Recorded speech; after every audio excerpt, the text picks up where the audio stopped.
વડોદરા શહેરના Kapurai police station મથકમાં ફરજ બજાવતી મહિલા કોન્સ્ટેબલે પોતાના જ મકાનમાં ગળે ફાંસો ખાઈ જીવન ટૂંકાવ્યું। વડોદરા શહેરના આજવા રોડ સ્થિત શિવાનંદ સોસાયટીમાં રહેતી અને કપુરાઈ પોલીસ મથકમાં હેડ કોન્સ્ટેબલ તરીકે ફરજ બજાવતી 28 વર્ષીય પ્રિયંકા પ્રજાપતિનો ગળે ફાંસો ખાધેલી હાલતમાં મૃતદેહ મળી આવતા ચકચાર મચી જવા પામી છે।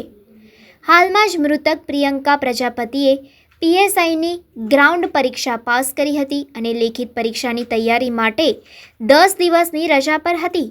ત્યારે ગત રાત્રે લગભગ 11 થી 11:30ની વચ્ચે લેખિત પરીક્ષાનું મટીરિયલ આપવા પહોંચેલ એક પોલીસ મિત્રએ દરવાજો ખખડાવતા તે દરવાજો નહીં ખોલતા દરવાજો તોડી અંદર જોતા મૃતક પ્રિયંકા પ્રજાપતિ પંખા પર ગળે ફાંસો ખાધેલી હાલતમાં મળી આવી હતી। ઘટનાની જાણ થતાં બાપોદ પોલીસ મથકની ટીમ તાત્કાલિક ઘટના સ્થળે પહોંચી કાયદેસરની કાર્યવાહી હાથ ધરી મૃતક પ્રિયંકા પ્રજાપતિનો મૃતદેહ પોસ્ટમોર્ટમ અર્થે સયાજી હોસ્પિટલ ખાતે ખસેડ્યો હતો, જ્યાં પોસ્ટમોર્ટમ બાદ મૃતક પ્રિયંકા પ્રજાપતિના મૃતદેહને સાથી પોલીસ કર્મચારીઓએ ફૂલહાર કરી વિદાય આપતા પોસ્ટમોર્ટમ વિભાગ પાસે લાગણીસભર દ્રશ્યો સર્જાઈ ગયા હતા।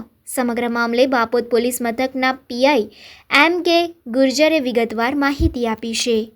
ખાસ અમારા પ્રિયંકાબેન રમેશભાઈ પ્રજાપતિ છેલ્લા 2 વર્ષથી કપુરાઈ પોલીસ સ્ટેશનમાં પોલીસ કોન્સ્ટેબલ તરીકે ફરજ બજાવે છે।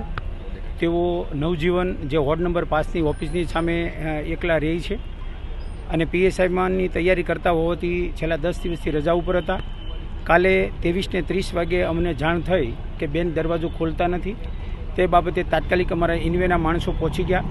ઇન્વેના માણસો જોઈ તો દરવાજો બંધ હતો, એટલે તાત્કાલિક અમને જાણ કરી અને અમે ઉપર જઈને જોયું તો બેન હેંગિંગ હાલતમાં હતા, ગળે ફાંસો ખાધેલા હાલતમાં હતા।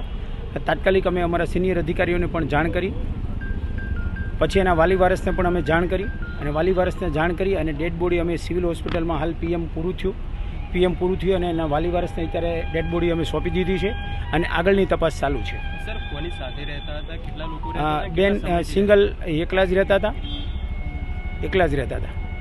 નોટ વગેરે કોઈ એવું મળ્યું નહીં, એવું કોઈ વસ્તુ મળી નથી। પ્રાથમિક તપાસમાં શું? પ્રાથમિક તપાસમાં હાલ અકસ્માત મોતની તપાસ ચાલુ છે, પીએમ પૂરું થયું અને આગળની તપાસ ચાલુ છે। કયા પોલીસ મથકમાં? કપુરાઈ પોલીસ સ્ટેશનમાં બેન ફરજ બજાવતા હતા। કેટલા સમયથી ફરજ બજાવતા?